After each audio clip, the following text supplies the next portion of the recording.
The glass-fronted hangar at Dallas Executive Airport gleamed under thousands of high-intensity LED lights. A select crowd of billionaires, international collectors, and tech investors stood in small groups, sipping champagne while the scent of premium leather, aviation fuel, and expensive perfume filled the air. At the center of the polished concrete floor sat the crown jewel of Prescott Aerospace International, the Prescott Ghost Corsair V. It was a sleek, long-bodied, twin-turboprop executive aircraft, finished in a flawless midnight blue lacquer. It was the final masterpiece designed by Arthur Prescott before his sudden passing, an aircraft that had remained silent and unstarted for exactly 12 years. Helena Prescott stood beside the cockpit boarding stairs, wearing a tailored emerald green gown that perfectly complemented her icy, composed demeanor. For 6 months, she had prepared for this exact evening. The launch gala was designed to prove to the world that she was fully capable of running her late father's empire. More importantly, it was meant to secure a critical $200 million investment from Thaddeus Montgomery, a ruthless venture capitalist who did not believe in sentimentality. He only believed in results. Helena gave a sharp nod to her lead avionics technician inside the cockpit.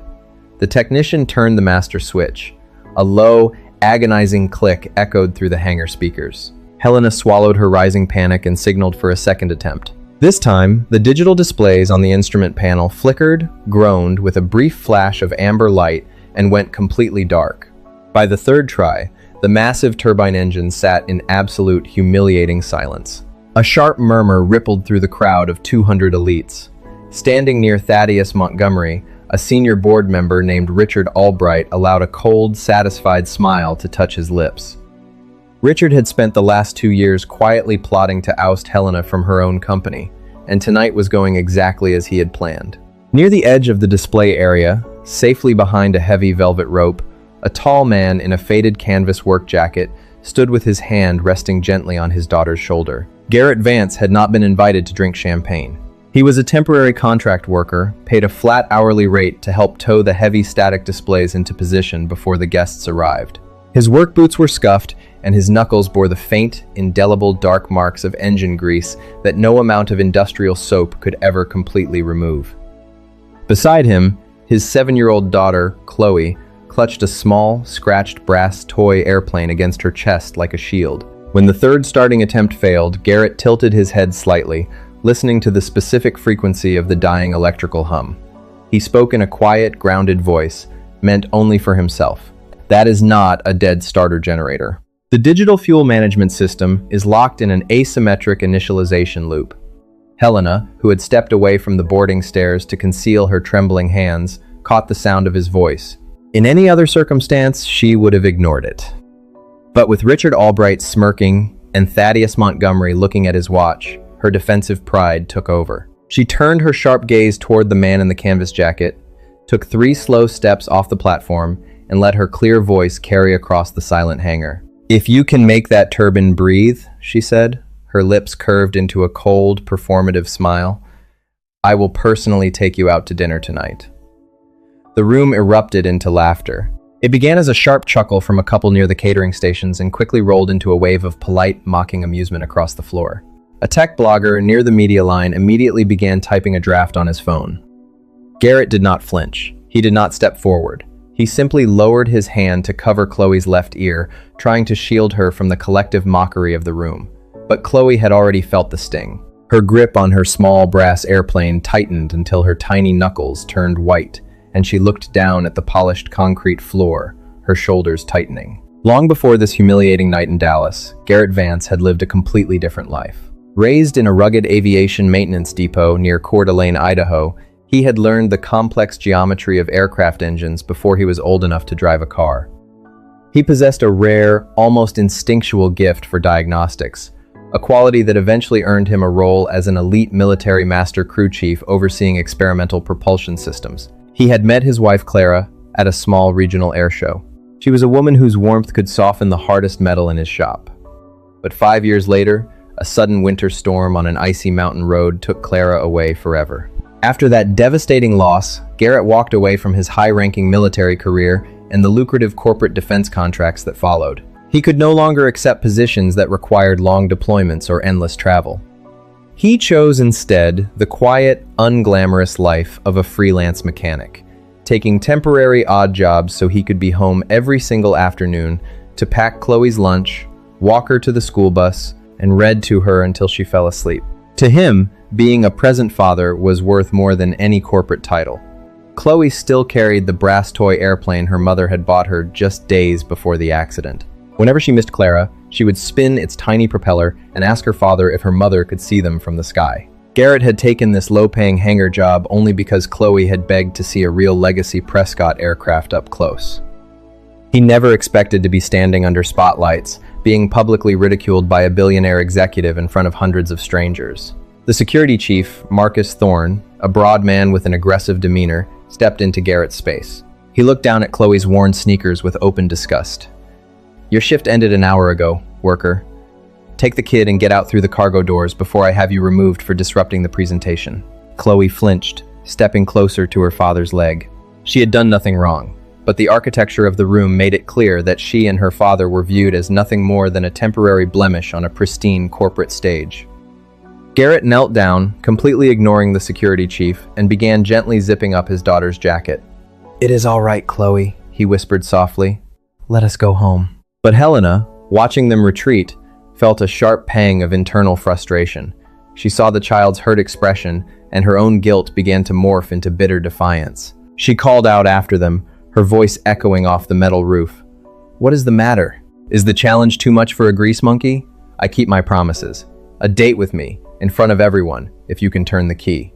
The crowd laughed again, louder this time. Garrett stopped dead in his tracks. He turned his head slowly, looking directly into Helena's icy eyes. There was no fear in his gaze, only a calm, dangerous clarity that made her breath catch in her throat. The silence that followed Helena's second challenge was heavy, suffocating, and charged with a specific cruelty that only rooms of immense wealth could generate.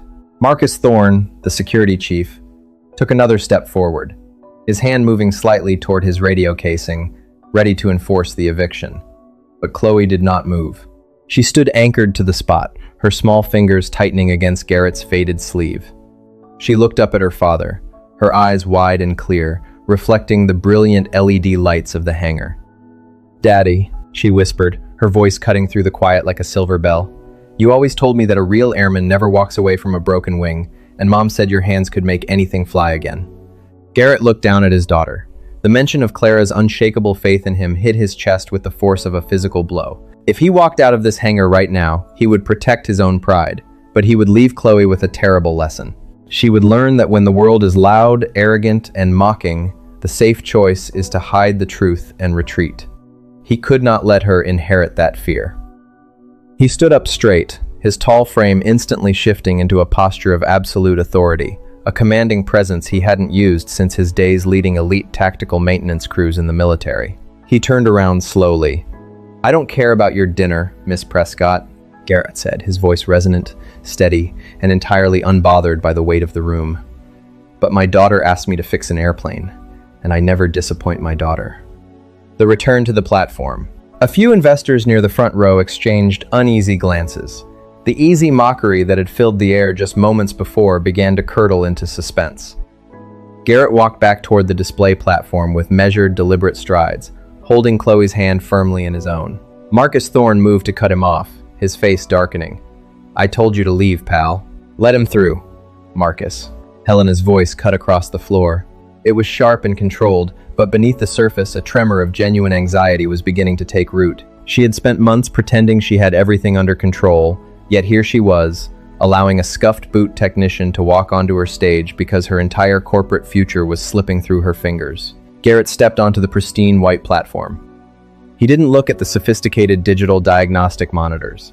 He didn't look at the technical manuals resting on the velvet-draped table. Instead, he walked directly to the nose of the Ghost Corsair V, placing his bare, calloused palm flat against the midnight blue metal plating.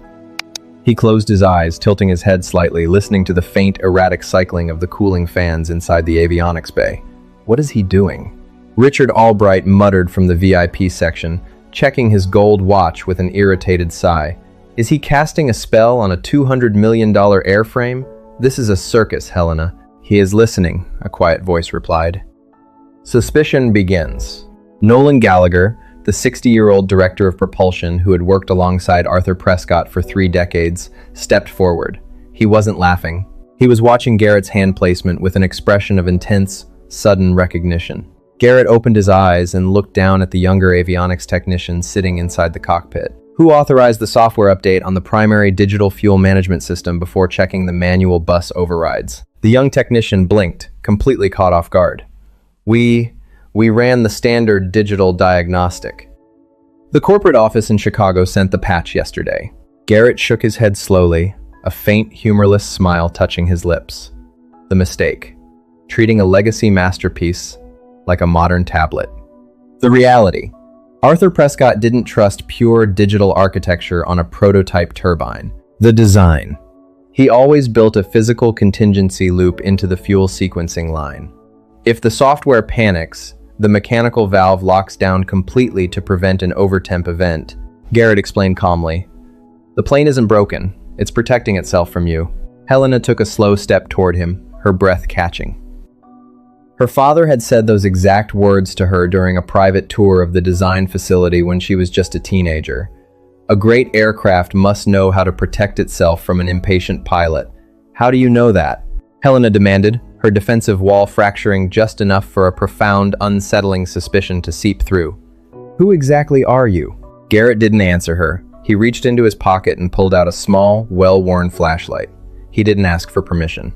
He moved directly to the left side of the fuselage, dropping to one knee on the cold concrete right beneath the wing root. Hold this, Chloe, he said softly, handing the flashlight to his daughter. Chloe took it without a word, her small hands perfectly steady as she aimed the beam exactly where her father pointed. The entire hangar of billionaires stood frozen, watching an elite corporate crisis boil down to a single father, a little girl, and a hidden panel beneath a wing. Garrett reached his hand deep into the dark recess of the mechanical bay, his fingers tracing a hidden emergency release lever that wasn't listed on any modern blueprint. His hand stopped. He felt a sharp, resistant resistance deep within the mechanism. "Nobody move," Garrett whispered. The heavy silence in the hangar stretched so tight it felt as though the high-tension cables holding the lighting grids might snap. Garrett remained on his knee beneath the wing root, his shoulder pressed against the midnight blue fuselage. His fingers were completely inside the dark access port, navigating blind through a maze of titanium fuel lines and bundled electrical harnesses. Chloe stood right beside his knee, her small arms raised high, holding the heavy flashlight completely steady. A single bead of sweat rolled down her temple, but she didn't blink. She knew exactly how important it was to keep the light dead center. Richard Albright crossed his arms, his polished leather shoes clicking sharply as he stepped off the executive viewing platform. This farce has gone on long enough, Helena. The man is sticking his bare hands into a proprietary propulsion system. If he damages the primary manifold, the insurance policy on this prototype is completely void. Marcus, remove him and the child immediately. The security chief moved forward, his large hand reaching out toward Garrett's shoulder. Don't touch him. The command didn't come from Helena, it came from Nolan Gallagher. The veteran director of propulsion stepped between the security chief and the wing, his eyes locked entirely on the angle of Garrett's arm. Nolan's face had gone completely pale under the harsh glare of the LED lights. He turned his head slowly toward Helena, his voice trembling with an emotion he couldn't hide. Helena, look at where his hand is. He isn't guessing. He found the secondary mechanical block. Helena took a slow, hesitant step forward, her emerald green dress brushing against the edge of the display platform. What are you talking about, Nolan? The design specifications from the Chicago office said the fuel lines were completely digital. They were wrong, Nolan whispered, never taking his eyes off Garrett. Your father didn't trust the digital engineers. The night before the final prototype assembly, 12 years ago, Arthur stayed up until dawn in the private research bay. He privately modified the first 5 production models. He told me that if a software glitch ever corrupted the fuel curve during a cold start, the engine would starve itself to prevent an explosive overtemp. He built a manual bypass valve deep inside the root wall, hidden behind the main hydraulic lines. No one on our current engineering team even knew it existed because Arthur never put it in the digital blueprints. He carried the layout in his head. A collective murmur rippled through the crowd of billionaires. Thaddeus Montgomery stepped closer to the velvet rope, his sharp, calculating eyes narrowing as he shifted his gaze from Helena to the quiet mechanic kneeling on the floor. Helena felt a cold sensation wash over her skin. She looked at Garrett, her breath catching in her throat. "How do you know about a hidden valve that wasn't even in the company archives? Who told you about my father's design?" Garrett didn't look up. His face remained calm, his expression focused entirely on the tactile feedback from his fingertips deep inside the dark cavity. He didn't need a blueprint. He had spent a decade listening to the specific design philosophies of experimental aircraft. He knew the mind of men like Arthur Prescott, men who valued mechanical reality over digital theory. "I didn't need to be told, Miss Prescott," Garrett said softly, his voice low and completely steady. "Your father was an old-school airman. He built machines to survive human error. Right now, your new software update sent a false pressure reading to the digital brain. The brain panicked and slammed the manual mechanical gate shut. It is jammed tight under 80 pounds of residual pressure. I can release it, but I need something flat and rigid to pry the locking pin out of the housing loop." He reached his left hand out, his palm open, waiting. The young avionics technician on the platform scrambled through his modern digital diagnostic kit, but found nothing but diagnostic cables and tablet screens. There were no physical hand tools within reach. The 3-minute clock Helena had casually established was ticking away in the minds of everyone in the room. Richard Albright let out a short, cynical laugh. "See? It doesn't matter what fantasy he's spinning, he can't even move the pin. We are wasting Mr. Montgomery's valuable time. Marcus, clear the floor." Before the security chief could take a step, Chloe moved. Without lowering the flashlight with her right hand, she used her left hand to reach deep into the small pockets of her denim jacket. She pulled out her mother's scratched brass toy airplane. Without a single trace of fear, she stepped closer to her father and placed the flat, rigid brass wing of the toy directly into his open palm. "Use Mom's plane, Daddy," Chloe said, her small voice carrying an absolute, unshakable confidence that echoed beautifully through the massive hangar. "It never breaks." Garrett's fingers closed around the familiar weight of the brass toy. A profound silence fell over the crowd. Helena watched the little girl, her heart twisting in a way she hadn't felt since she was a child, standing inside her father's private workspace. She saw the absolute pure devotion between the father and daughter, a security that all the money in the Prescott Empire could never purchase. Garrett slid the flat brass wing of the toy deep into the access port, aligning it perfectly against the jammed mechanical locking pin. He took a deep, quiet breath, his muscles tensing beneath his canvas jacket. "If I turn this now, the residual pressure will vent," Garrett warned, his eyes finally lifting to meet Helena's gaze with a piercing intensity. "It is going to make a loud sound, Miss Prescott.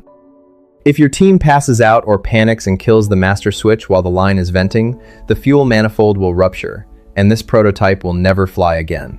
I need you to tell your man in the cockpit to hold his ground, no matter what he hears.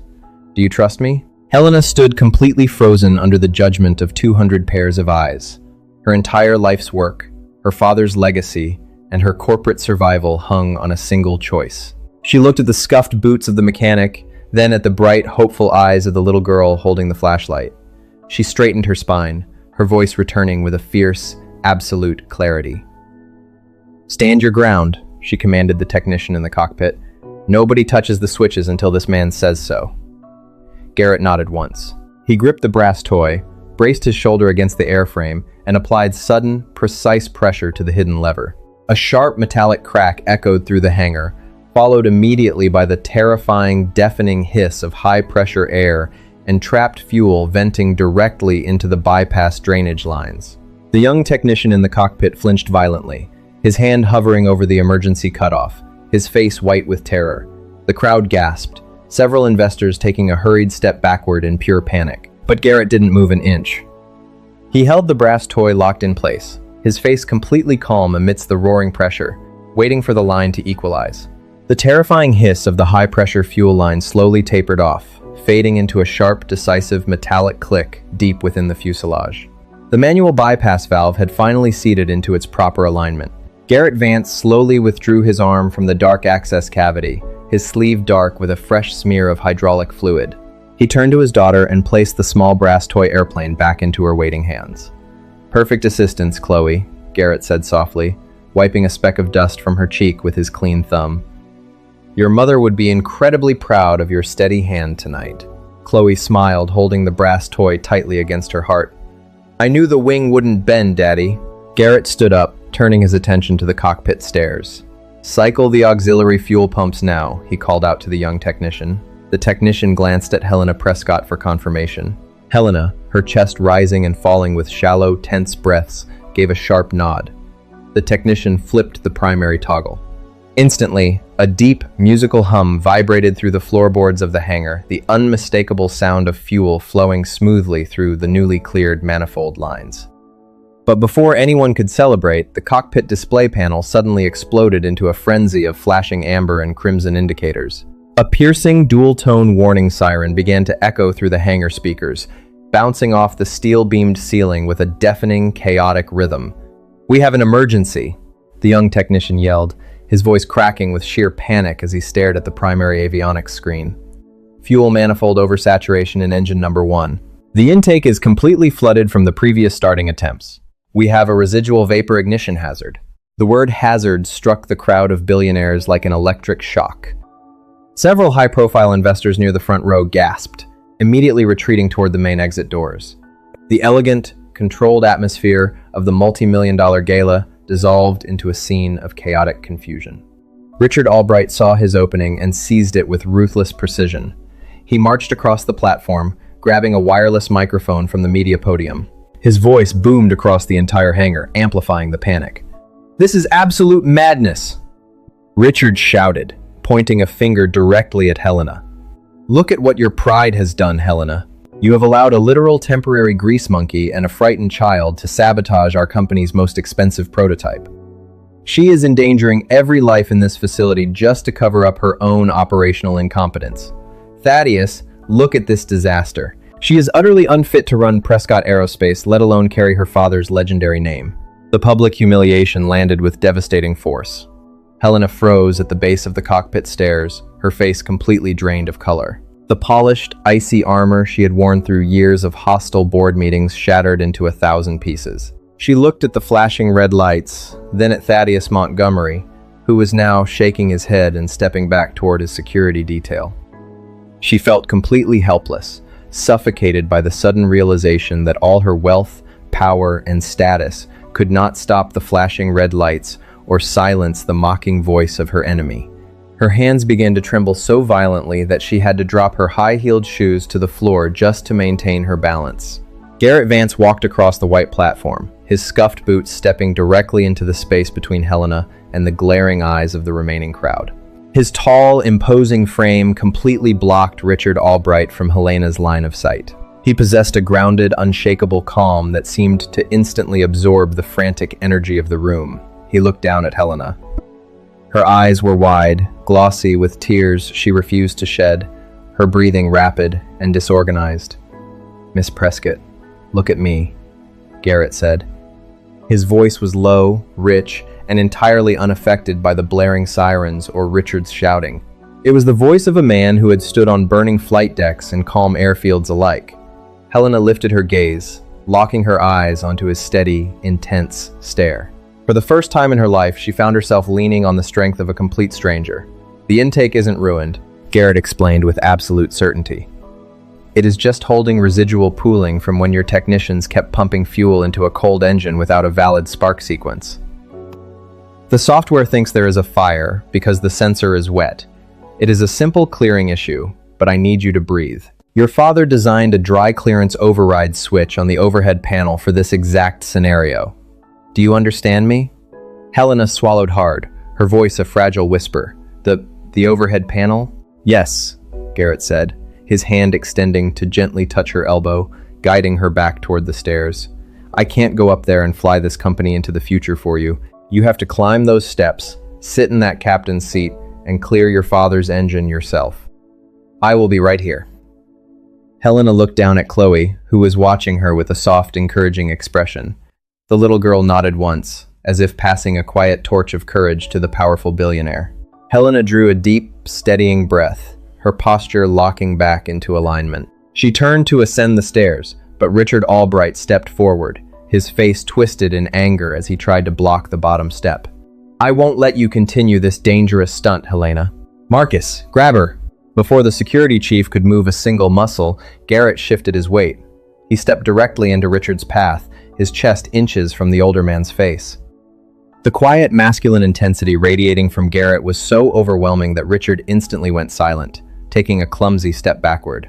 "The lady is going to clear her aircraft," Garrett said, his voice dropping into a dangerous, gravelly whisper, "and you are going to stand there and watch."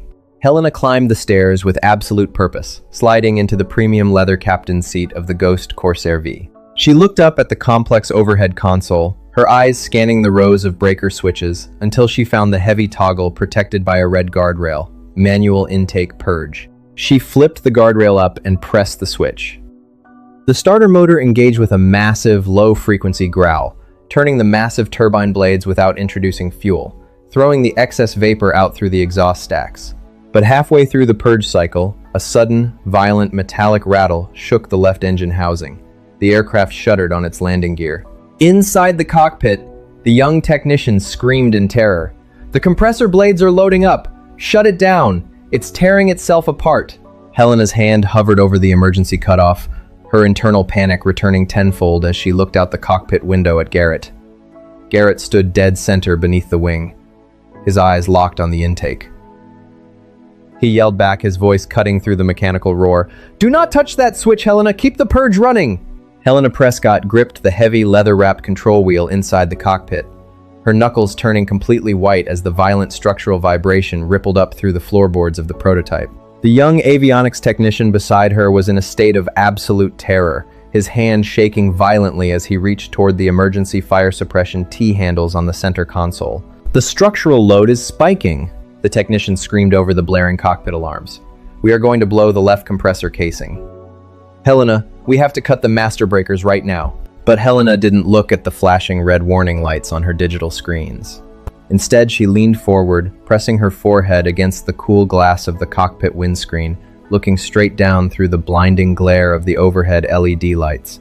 Garrett Vance stood directly beneath the shuddering wing root. He hadn't stepped back a single inch. While the wealthy investors in the front rows scrambled toward the exits in a panic, Garrett remained anchored to the concrete. He raised his hands high above his head, locking his wrists together in a rigid, perfectly formed, universal military marshalling signal, the absolute command to hold fast. His face looked as though it were carved from granite. There was no fear in his eyes, no hesitation, only an unshakable, calm authority that seemed to slice straight through the chaos of the hangar. Helena blocked out the screams of the technician and the shouting from the hangar floor. A profound, instinctual clarity took over her mind. She realized that every highly paid engineer in her corporate office had given her nothing but charts, promises, and failure. This man, standing in scuffed boots with her daughter's toy in his pocket, was the only thing standing between her father's legacy and absolute ruin. "Leave the breakers alone," Helena commanded, her voice snapping with a sudden, raw power that shocked the young technician into freezing. "We are keeping the purge running. We trust the deck." The violent metallic rattle beneath the wing casing reached a terrifying crescendo. A thick cloud of dark, unburnt carbon vapor erupted from the twin exhaust stacks, billowing upward toward the massive industrial ventilation fans in the ceiling. Several remaining elites in the crowd shrieked, covering their faces. Then, with a sudden, sharp acoustic snap, the violent shuddering stopped completely. The terrifying mechanical clatter instantly dissolved into a smooth, high-velocity, whistling rush of pure air. The clearing cycle had worked. The flooded intake manifold was entirely dry, cleared of the trapped residual fuel that had been choking the turbine's digital throat. Inside the cockpit, the cascade of flashing red warning lights vanished, replaced by a steady, peaceful amber status indicator. The piercing siren cut out, leaving only the clean, rhythmic spin of the unignited starter turbine. Helena let out a long, ragged breath she felt she had been holding for 12 years. She looked down through the windscreen. Garrett lowered his arms, offering her a single, crisp nod of approval from the hangar floor. Down below, Nolan Gallagher stepped closer to Garrett, his eyes fixed entirely on the specific manner in which the mechanic had handled his body during the crisis. The veteran director of propulsion was trembling, his face pale as a profound realization began to take root in his mind. He looked at Garrett's scuffed work boots, the faded canvas jacket, and then at the flawless, calculated precision of the safety sweep Garrett was currently performing across the engine casing. "That wasn't a civilian marshalling signal," Nolan whispered, his voice barely carrying over the whistle of the turbine. "The high wrist lock, the three-point safety stance. I have only ever seen that specific sequence used by the master flight chiefs of the Black Shield Evaluation Squadron, the classified military unit that secretly tested my old friend Arthur's experimental airframes for the government. Garrett didn't look at Nolan. He kept his eyes locked on the left engine nacelle, verifying that the external drainage valves had sealed properly. The line is completely clear, Mr. Gallagher. You should tell the lady to light the fires before the starter motor duty cycle exceeds its thermal limit. Richard Albright, seeing his carefully engineered corporate coup slipping away, stormed toward the edge of the platform, his face twisted in a mask of furious desperation. This is a grotesque violation of federal aviation safety protocols. Helena is endangering this entire facility based on the guesswork of a vagrant contractor.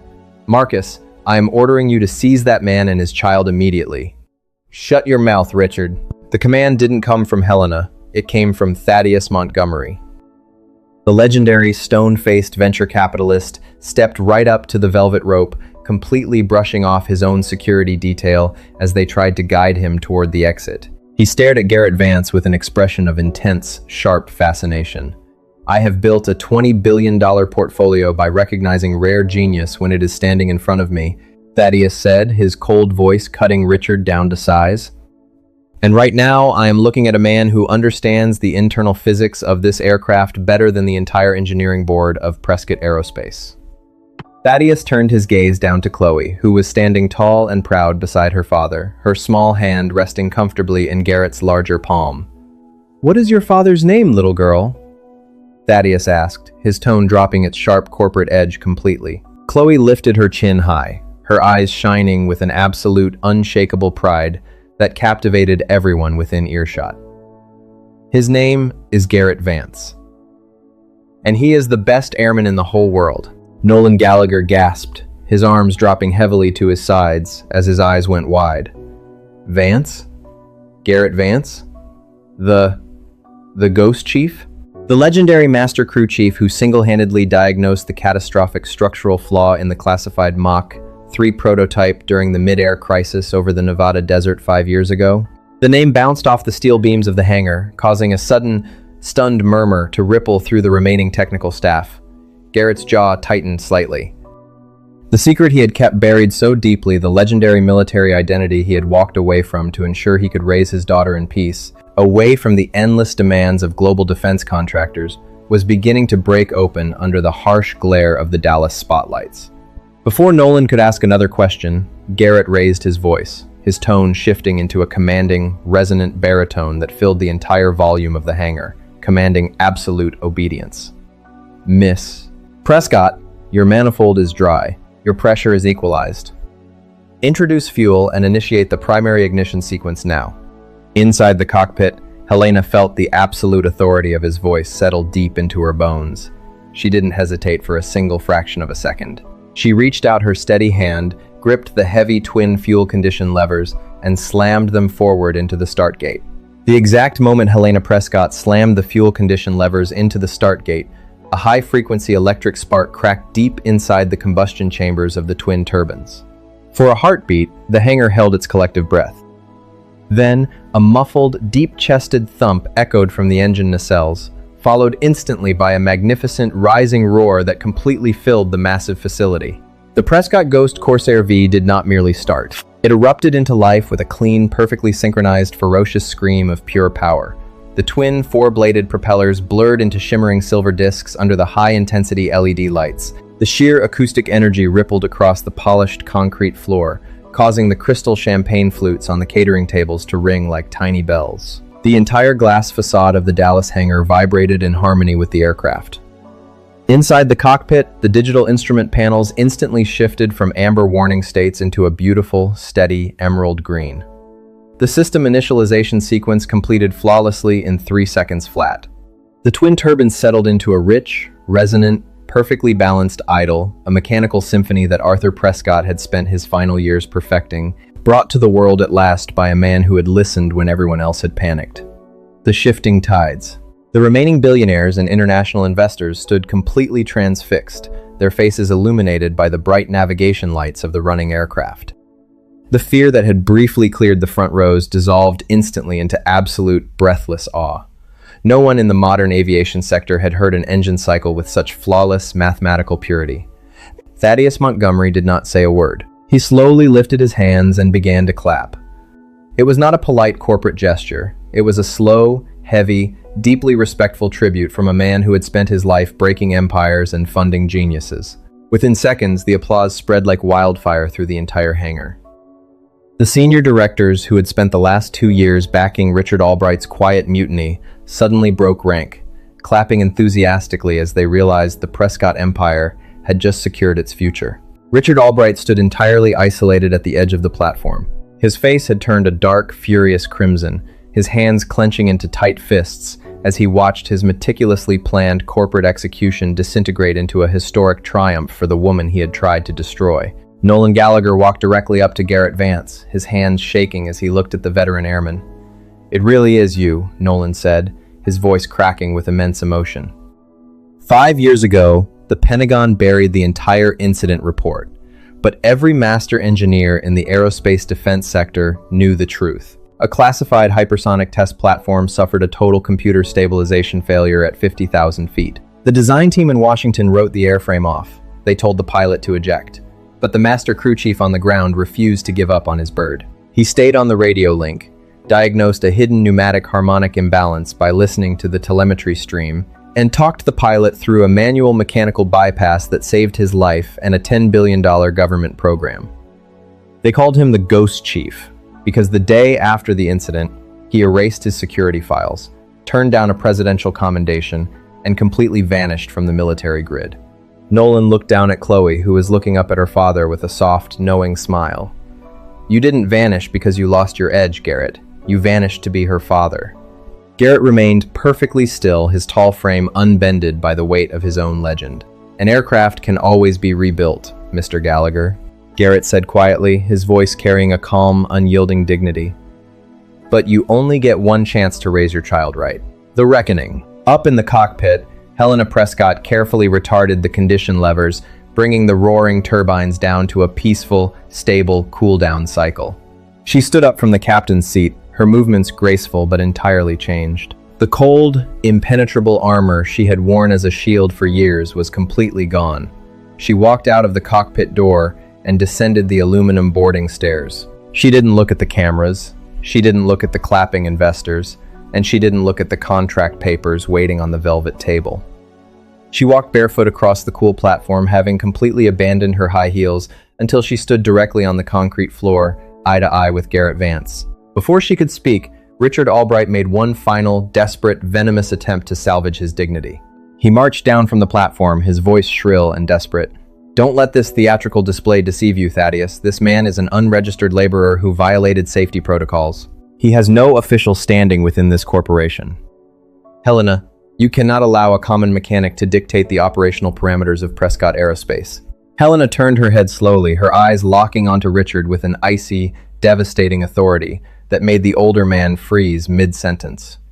"He is not a common mechanic, Richard," Helena said, her clear voice ringing out across the quieted hangar. "He is the only man in this room who actually understands what my father built, and as of this exact second, you have no standing within this corporation either. Marcus, escort Mr. Albright out of this facility immediately. He is barred from the property, and the legal team will be reviewing his board seat by morning." The security chief, who had earlier tried to evict Garrett, didn't hesitate for a single second.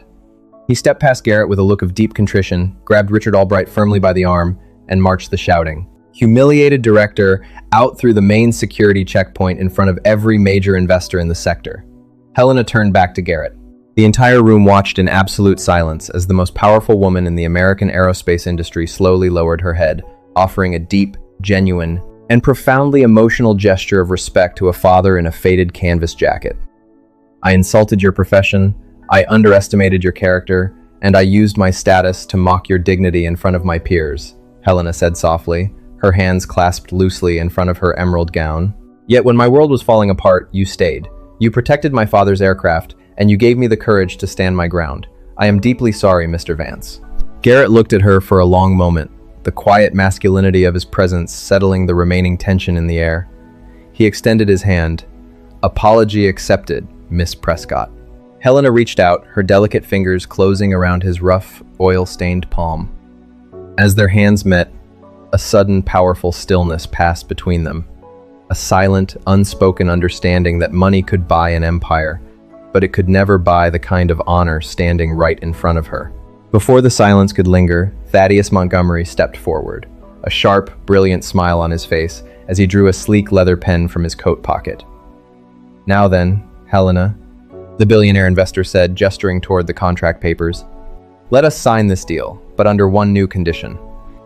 Thaddeus Montgomery uncapped his heavy gold fountain pen, the tip hovering just a millimeter above the signature line of the multi-million-dollar funding agreement. He did not look at the document. His sharp, discerning eyes remained fixed entirely on Garrett Vance. "The contract stays exactly as written, Helena," Thaddeus said, his voice carrying the immense weight of a man who commanded global financial markets. "But I am adding an addendum before my ink touches this paper. My board is releasing this capital under one non-negotiable condition. Prescott Aerospace must establish an independent legacy quality control division. And I want the Ghost Chief to have absolute, unappealable veto power over every single engineering design that rolls out of this hangar." A stunned hush fell over the remaining board members. Nolan Gallagher let out a soft breath, a hopeful smile breaking across his weathered face. To have a legend like Garrett Vance, validating the safety and structural integrity of the new fleet, meant Prescott Aerospace would instantly become the most trusted name in international aviation. Helena looked at Garrett, her heart hammering against her ribs. She was a woman who was used to buying whatever expertise her company required, but as she looked at the tall man in the canvas jacket, she knew that money meant absolutely nothing to him. She stepped closer, her voice dropping into a quiet, sincere register that the nearby microphones didn't catch. "He is right, Garrett," Helena said softly, her eyes searching his calm face. "We need you. I need you. Not just to fix my father's mistakes, but to make sure we never lose our way again.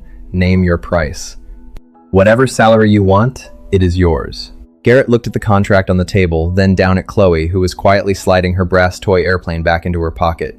He did not look excited. He did not look like a man who had just been offered a fortune by a billionaire. He remained completely grounded in his reality. "I don't have a price, Miss Prescott," Garrett said evenly, his voice echoing with a quiet, masculine pride. "When I wore the uniform, I worked for the safety of my pilots. Now, I work for her.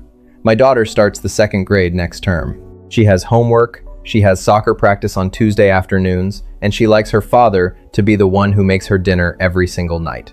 I walked away from global defense contracts because corporate boards don't understand that a little girl's childhood doesn't have a pause button. I won't sacrifice my time with Chloe for a corner office in Chicago." The refusal was absolute, delivered with a calm strength that left the surrounding executives completely speechless. Thaddeus Montgomery paused, lowering his pen, watching to see how the proud young CEO would handle a man who could not be bought. In the past, Helena would have viewed his refusal as a personal insult or a negotiation tactic. She would have grown cold, defensive, and walked away.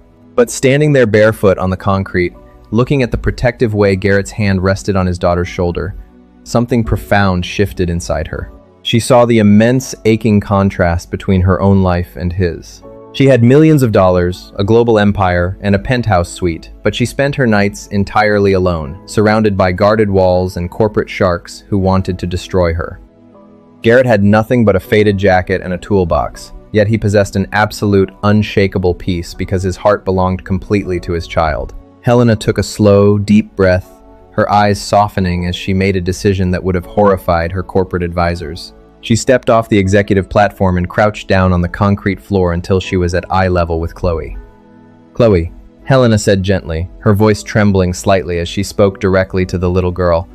"If your daddy came to work here, he wouldn't be working for a corporate board. He would be working with me. And I want to make a special rule just for him. If he needs to walk you to the school bus, the hangar stops. If you have soccer practice on a Tuesday, his tools go down. And if you ever want to come here after school to do your homework inside the cockpit of the safest airplanes in the world, you will have your own golden pass to walk through these doors whenever you want. Would that be okay with you?" Chloe studied Helena's face with the fierce, uncompromising intuition that only a child possesses. She looked for any trace of the cold, arrogant woman who had mocked her father 20 minutes ago. Finding nothing but genuine warmth and a quiet vulnerability in Helena's glossy eyes, Chloe turned to her father and gave his hand a gentle tug. "I think she really likes your hands, Daddy." Chloe whispered loudly enough for Thaddeus Montgomery to hear, "And I really want to see the inside of that blue plane." A soft, genuine ripple of laughter passed through the remaining onlookers. Garrett's mouth twitched, the stern lines of his face finally softening into a slow, incredibly handsome smile that caused a sudden, unfamiliar warmth to bloom behind Helena's ribcage. Garrett looked down at Helena, who was still crouching on the floor, looking up at him with an expression of rare, completely unguarded hope. "It seems my manager has approved the terms, Miss Prescott," Garrett said, his deep baritone sending a subtle thrill through her. "On one condition of my own, no corporate grids. I answer only to you, and my daughter's schedule remains the priority."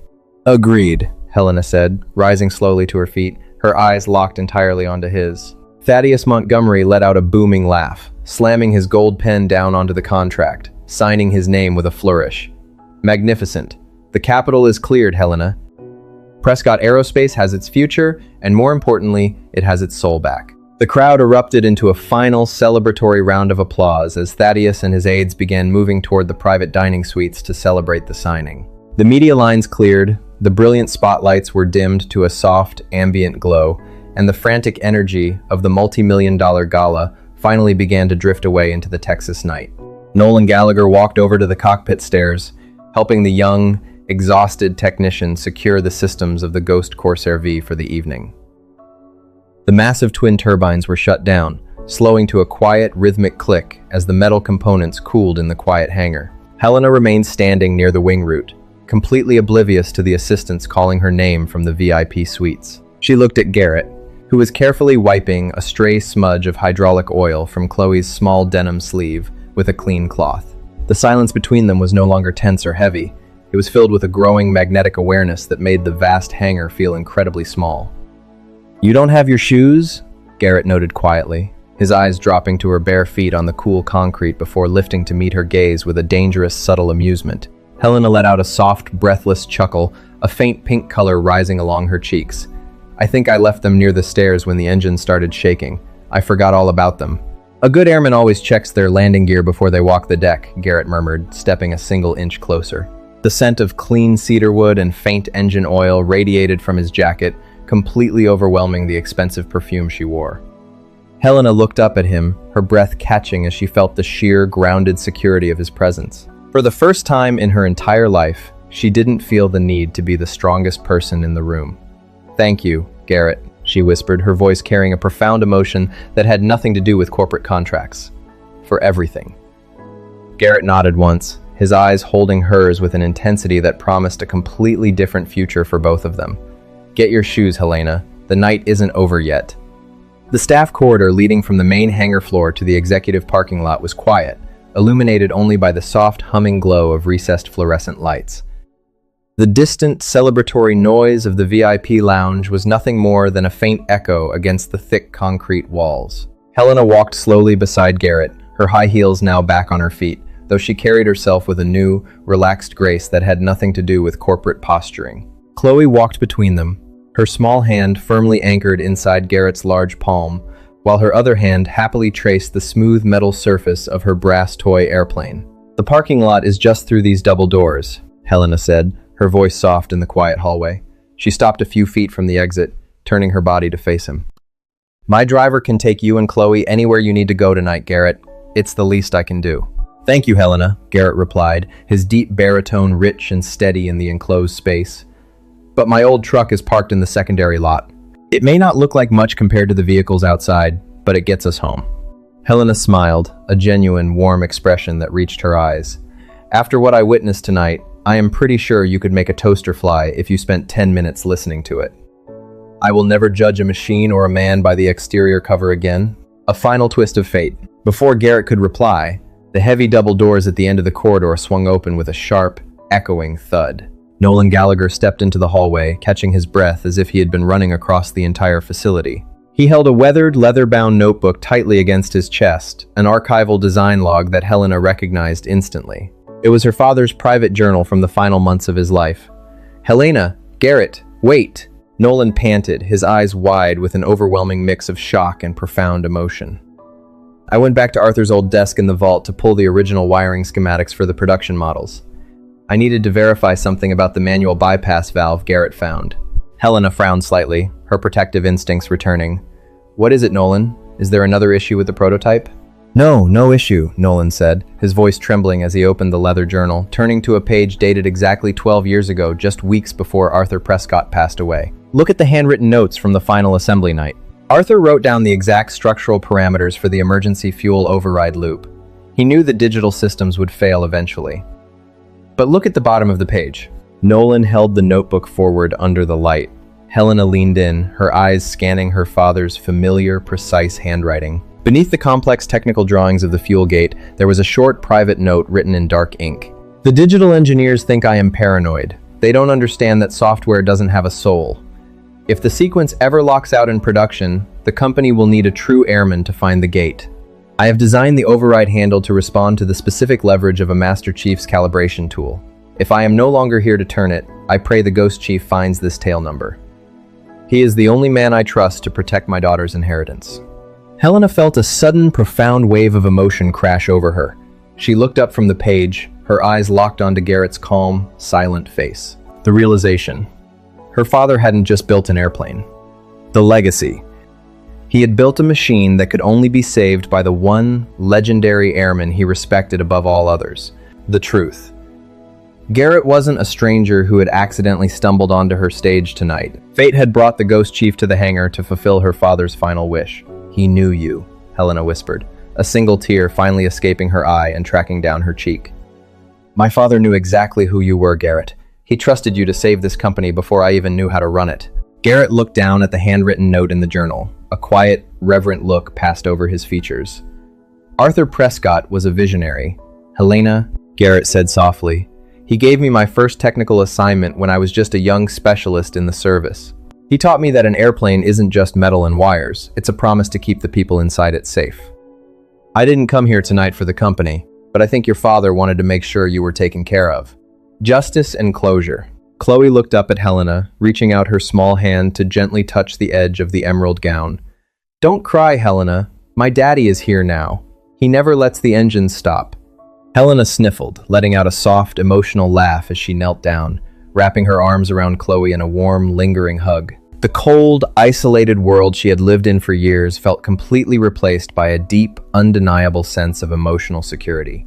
She looked up at Garrett over his daughter's shoulder, her gaze filled with a profound, quiet admiration. "We are going to do great things here, Garrett," Helena said, her voice returning with a steady, hopeful strength as she stood back up. "Together, we will," Garrett agreed, his handsome smile returning as he extended his arm toward the double doors, guiding his daughter and the young CEO out into the cool, star-filled Texas night. The scandal that Richard Albright had tried to weaponize against Helena was entirely dead. By morning, the international aviation journals would carry only one headline: "The Prescott Ghost Corsair V roars to life, hand-calibrated by the legendary Ghost Chief." The future of the Prescott Empire was completely secure, anchored not by corporate funds or heartless marketing strategies, but by the unyielding honor of a single father who had stayed to protect his child. As they walked together through the parking lot, the distant, rhythmic clicking of the cooling prototype turbines faded into the night air. Between Garrett and Helena, it was not yet a whirlwind romance. It was something far more durable, something beautifully suited to a new beginning. It was an unbreakable foundation of absolute respect, shared grief, and a quiet, blossoming warmth that promised to heal both of their hearts in the seasons to come.